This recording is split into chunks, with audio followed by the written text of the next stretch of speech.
It started in a cramped, overheated college dorm room with a whiteboard full of equations, half-drunk mugs of coffee, and the buzz of fluorescent lights overhead. I was 21, a senior engineering student at Stanford, obsessed with solving a problem that had haunted the industry for years, a scalable, compact thermal energy converter that could revolutionize portable power. If you've never spent months chasing a breakthrough, let me paint you the picture. It's not the Hollywood montage of eureka moments and celebratory high fives. It's grinding through failure after failure, questioning whether you're chasing something impossible, whether you're smart enough, whether you're wasting everyone's time including your own. I worked tirelessly between classes and late-night lab shifts, sometimes sleeping only 3 hours a night. My roommate Jake used to joke that I was more vampire than human, emerging only when the sun went down, disappearing into the engineering building with my worn backpack full of circuit boards and diagnostic tools. The prototype wasn't pretty, rough soldering, wires sticking out like the hair of someone who'd been struck by lightning.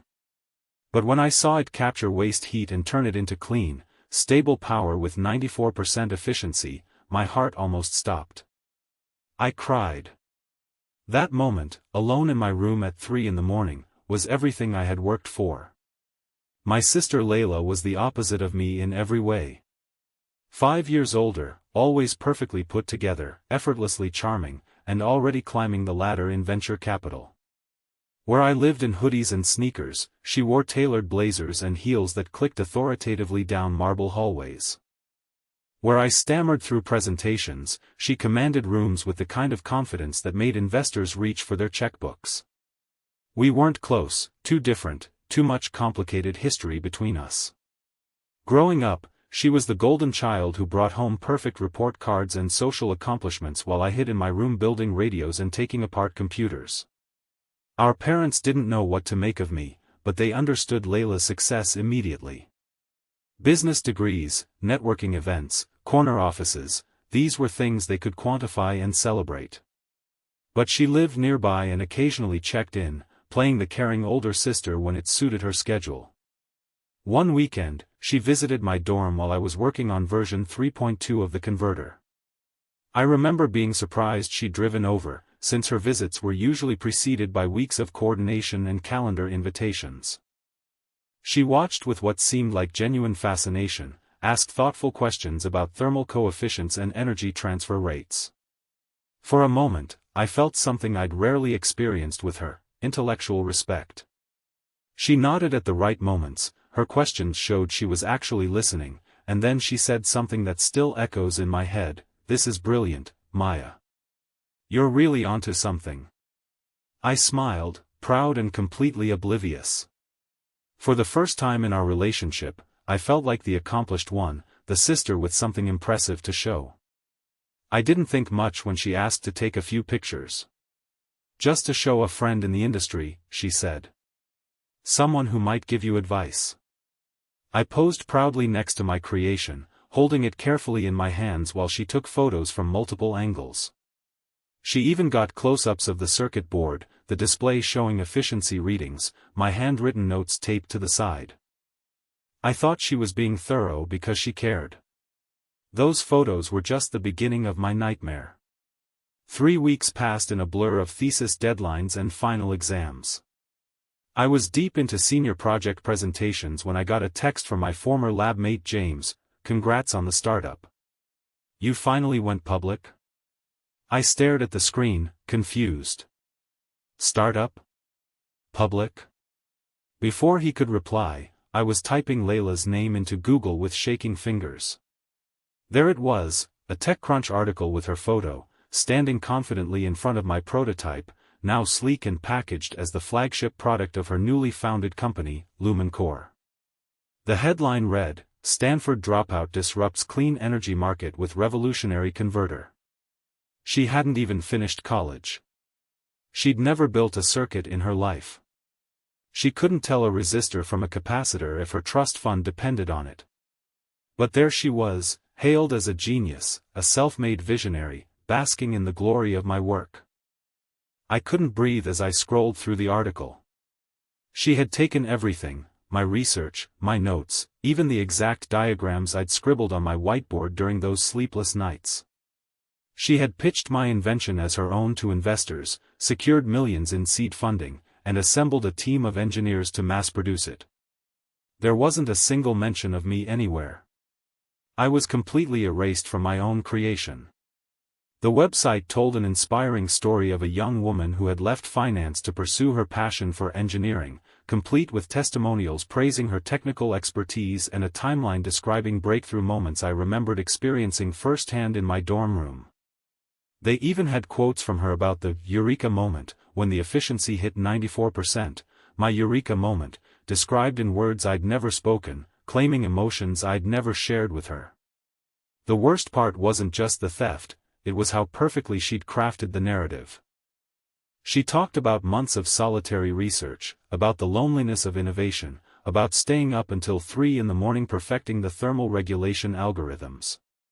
These were my experiences, my memories, my actual life, repackaged and sold as her origin story. She'd even stolen my insecurities, talking about imposter syndrome and feeling overlooked in a male-dominated field. I felt like I was watching someone wear my skin. That night, I stormed into her apartment, trembling with rage and betrayal. The doorman knew me, waved me up without calling ahead. I found her in her pristine living room, laptop open, taking what looked like investor calls in her silk pajamas. She didn't even look surprised when I burst through the door. She held up one finger, "Wait a minute," and finished her conversation with practiced ease. Yes, the prototype testing exceeded all expectations. The market response has been phenomenal. I think we're looking at a unicorn trajectory here. When she finally hung up, she turned to me with that same calm expression she'd worn as a child when caught in lies. "I was wondering when you'd show up," she said, as if I was interrupting her Tuesday afternoon instead of confronting the theft of my life's work. I stood there speechless for a moment, overwhelmed by her casual demeanor. This was my sister, someone who'd shared Christmas mornings and family vacations with me, discussing my stolen invention like it was just another business transaction. "You were never going to do anything with it, Maya," she said, almost coldly, settling back into her white leather chair. "You're too slow, too idealistic. You would have spent another year perfecting it while someone else beat you to market. I knew how to move fast, and now it's done." The words hit me like physical blows. She'd thought about this, planned it, justified it to herself. This wasn't a moment of weakness or opportunity, it was calculated. She offered me what she called a consulting role, 10 hours a month, $5,000 a year, and a non-disclosure agreement that would silence me forever. Like a crumb from her feast. "You'll get to see your technology change the world," she said with what might have been genuine enthusiasm. "Isn't that what you really wanted?" I left shaking, but something had hardened inside me. That night, I made a choice that would define the next 2 years. I wouldn't scream. I wouldn't post angry rants on social media. I would outthink her. I began collecting evidence with methodical precision. Every email, every draft, every backup file, every photograph I had taken during development. Timestamps, metadata, version histories, university lab access records, anything that could prove when and where I had created each component. I became an archivist of my own genius, cataloging months of work that I'd never imagined I'd need to defend. I spent hours in the engineering building's basement, printing server logs that showed when I'd accessed simulation software, when I'd run thermal models, when I'd uploaded files to cloud storage. I didn't tell my parents or friends or even my thesis advisor. I just worked alone, quietly building what I thought of as my legal fortress. Meanwhile, Layla's company soared. She appeared on podcasts where she discussed the future of clean energy with the fluency of someone who'd lived and breathed the technology. Magazine covers featured her as one of 30 under 30 women changing the world. She gave keynote speeches about innovation and perseverance. Every time I saw her face claiming credit for my breakthrough innovations, my blood boiled. But I stayed focused, watching, waiting. I knew her pride would eventually be her weakness. During those months of evidence gathering, I learned things about business that no engineering textbook had taught me. I understood how venture capital worked, how patent law functioned, how public relations could reshape reality. I watched Layla navigate these worlds with natural skill while I fumbled through legal terminology and learned about trademark searches and prior art documentation. But I had something she didn't: intimate knowledge of every circuit, every algorithm, every decision that had gone into the technology she was claiming as her own. 1 year later, she agreed to speak at the Global Tech Innovation Conference. The irony wasn't lost on me. She was being invited to discuss breakthrough thinking at the same conference where real innovators shared actual discoveries. I bought a ticket, not to cheer, but to end her charade. I sat in the back row, watching her deliver a polished presentation about the future of thermal energy conversion. She spoke confidently about market opportunities and competitive advantages, but I noticed how she deflected technical questions to the engineering team. During the final panel on renewable energy, the moderator opened the floor to questions. I raised my hand calmly, my heart pounding so hard I was sure the microphone would pick it up. "Layla," I said with a sweet smile, my voice carrying clearly across the packed auditorium, "can you explain how the thermal phase regulation algorithm compensates for variable load voltages in your latest converter?" The room fell silent. Her confident smile flickered like a light bulb about to burn out. "Well," she began hesitantly, looking around as if the answer might materialize in the air, "our engineering team handles most of the technical implementations." She trailed off, realizing how hollow that sounded in a room full of technical professionals. I pressed again, mentioning a specific variable name I had coded into the system, like how T-delta adjust manages the variance. This wasn't a random technical term, it was a variable I'd named after my roommate's cat, a private joke embedded in the code that only the true creator would know. She froze completely. The silence stretched on until people started murmuring. Cameras turned toward our strange exchange. A tech journalist in the front row had her phone out, recording what was clearly becoming a moment. Then I delivered the final blow. "Interesting," I said, my voice carrying across the silent auditorium with the weight of truth finally being spoken, "because I created that algorithm. I have the original commit logs from 14 months before your company was founded. Would you like to see them?" Security escorted me out, but the damage was done. Within hours, that moment went viral. Twitter exploded with hashtags like #TechScandal and #LumenCoreGate. Reddit threads dissected every second of the exchange. YouTube videos titled "CEO Stumped by Own Invention" and "Is LumenCore Built on Lies?" racked up millions of views. The tech press, always hungry for a David and Goliath story, picked up the narrative immediately. But viral drama isn't legal proof.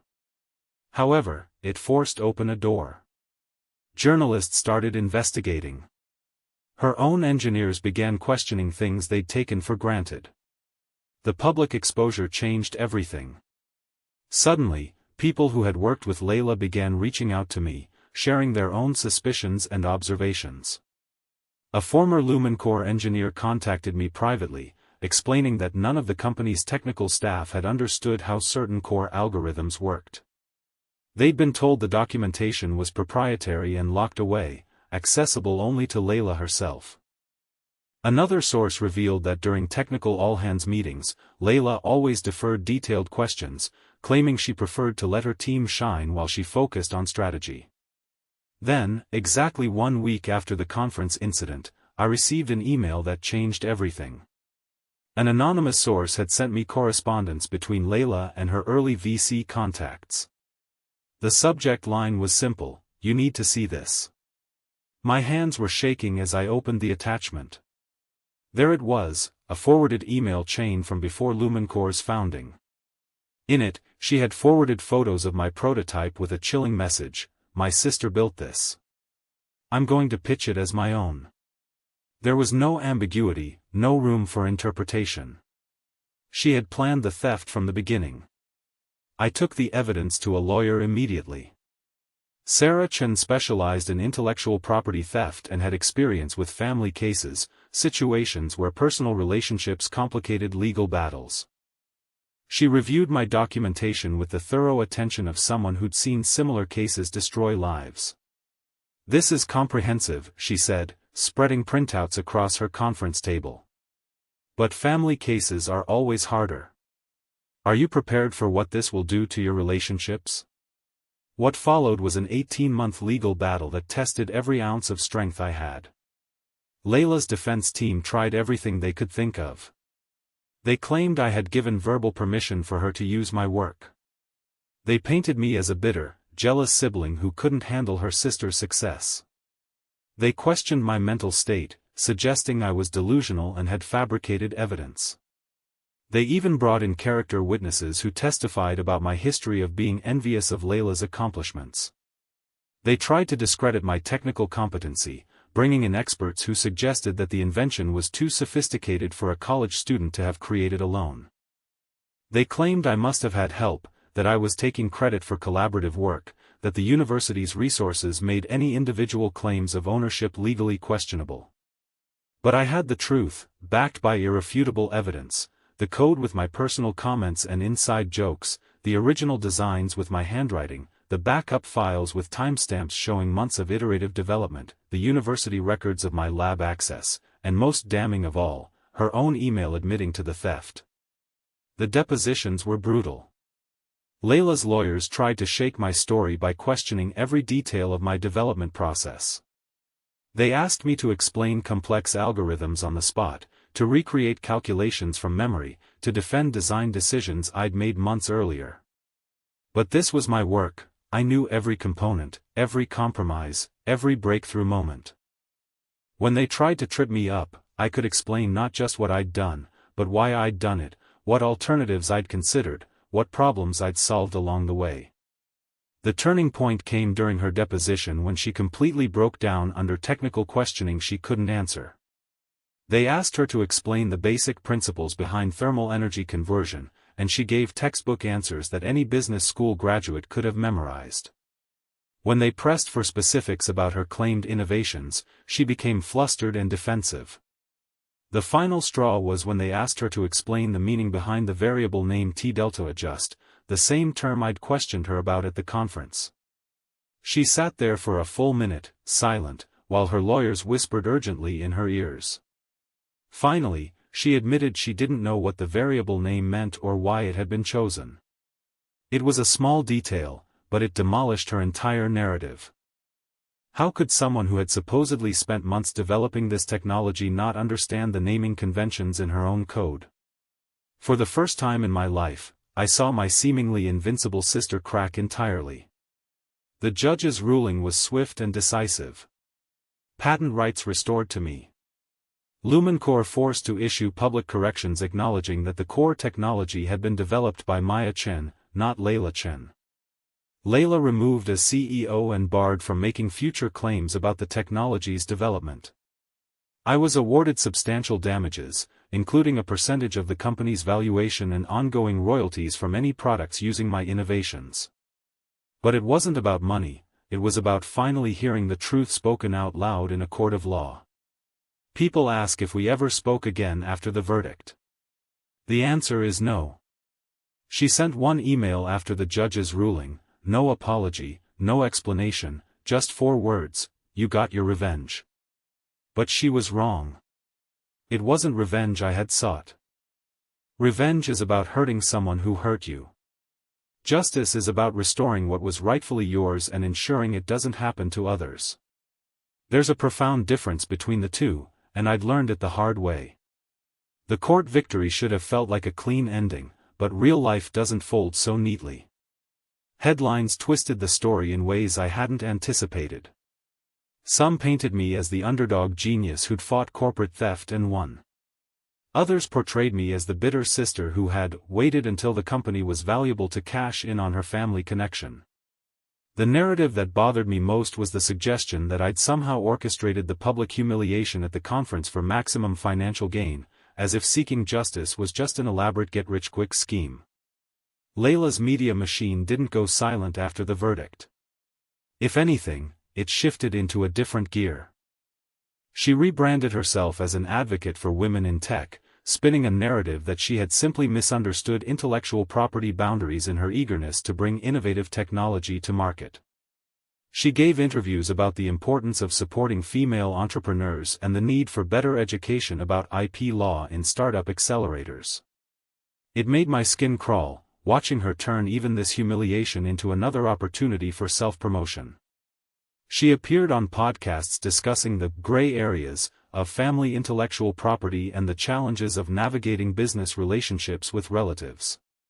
She never apologized, never admitted intentional wrongdoing, but spoke in measured tones about lessons learned and moving forward with better understanding. The most infuriating part was how she managed to position herself as both victim and expert, someone who had been unfairly targeted but had emerged with wisdom to share. Meanwhile, I was trying to figure out what came next.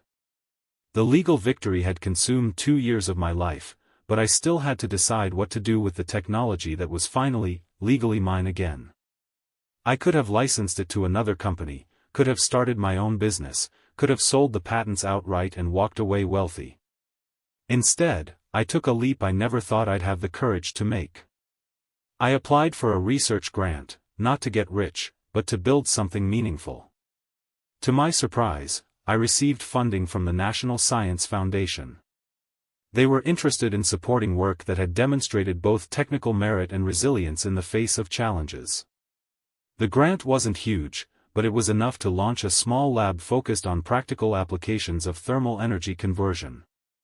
I hired 3 incredible people: Marcus, a Stanford grad who had quietly left LumenCore during the scandal, citing ethical concerns; Dar.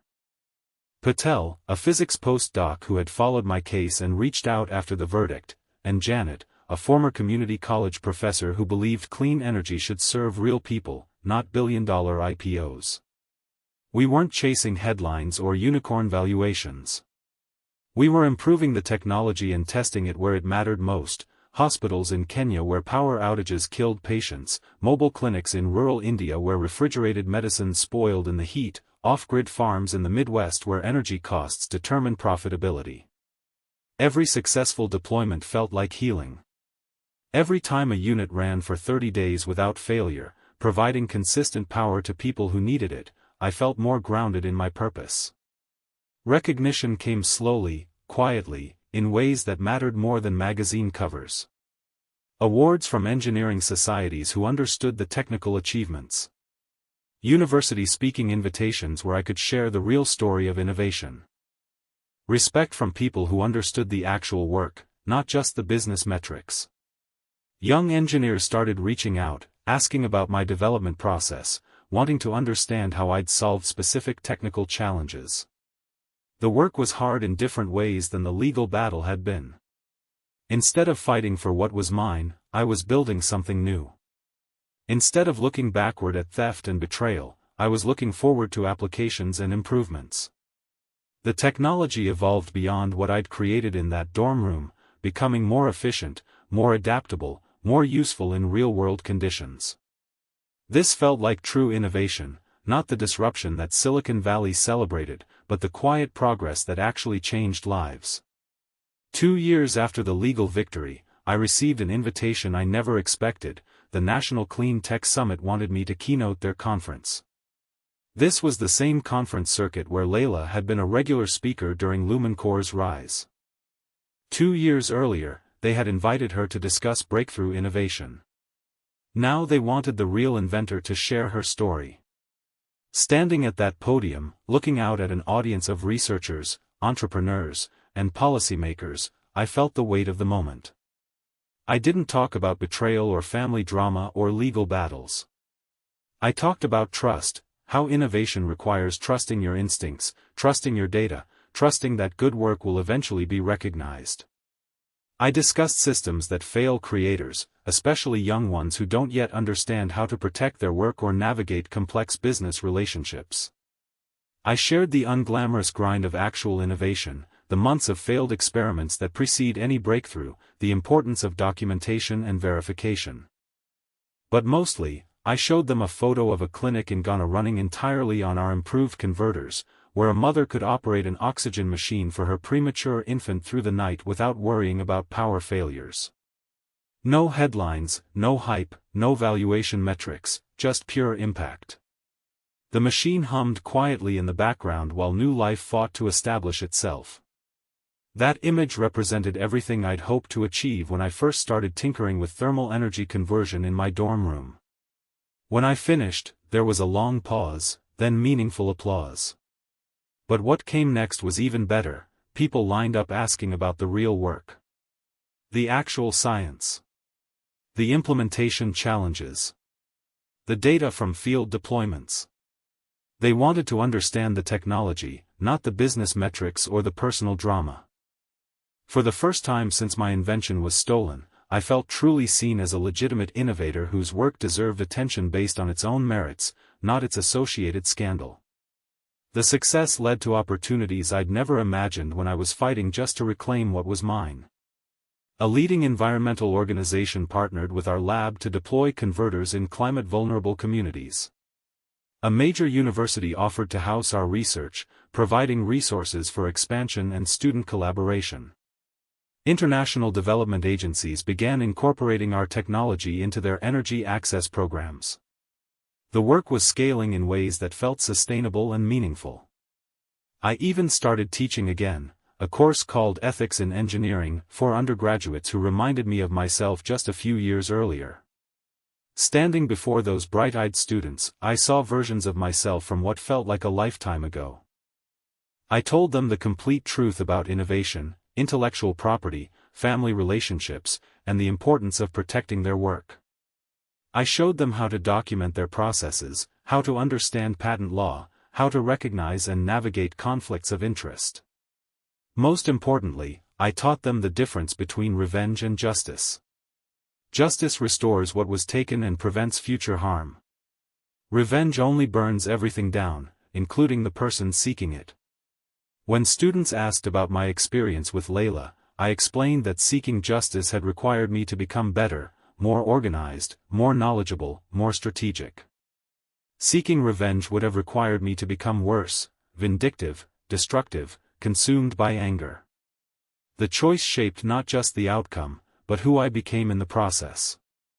I still think about Layla sometimes, though I avoid actively seeking information about her current activities. From what I hear through mutual contacts and occasional mentions in tech publications, she's moved into different ventures, cryptocurrency projects, management consulting, personal branding for executives. The story keeps changing, but one thing remains constant: she hasn't built anything significant since losing access to my technology. Without genuine innovation to support her ambitions, she's been reduced to following trends rather than creating them. The last time I saw her was at our cousin's wedding 6 months ago. We didn't speak, but the encounter was oddly peaceful. She stood across the reception hall in designer heels, surrounded by relatives who whispered when she passed. Everyone knew the story by now. Family gatherings had become minefields of carefully avoided topics and awkward silences. I had mud on my boots from a field test that morning, having driven straight from a deployment site to make it to the ceremony, but for the first time in years, I felt taller than her. Not from spite, but from peace, knowing I was living authentically, doing work that mattered, building something real rather than maintaining false appearances. At one point during the reception, our eyes met across the room. She didn't look angry or ashamed, just tired, like someone wearing a mask too heavy to carry. There was a moment of recognition between us, an acknowledgement of shared history and irreparable damage, then she looked away first. That exchange closed the final door between us, not dramatically, but with quiet understanding that we had become strangers who happened to share DNA and childhood memories. My parents' reaction evolved slowly over the months following the verdict. Initially confused and trying to stay neutral, they eventually understood the severity of what had happened when the full evidence became public record. My mother called one evening, voice trembling, apologizing for not recognizing the signs sooner. She'd been so proud of both her daughter's success that she'd missed the impossibility of Layla's technical expertise appearing overnight. My father left a voicemail that meant everything: "I'm proud of you, Maya. Not just for your invention, but for standing up for yourself when it would have been easier to stay quiet. Their support, though late, helped me feel less isolated during the final months of recovery. The family dynamics had shifted permanently. Holiday gatherings became exercises in careful choreography, with my parents trying to accommodate both daughters without triggering confrontation. Layla stopped attending most family events, claiming business travel and scheduling conflicts.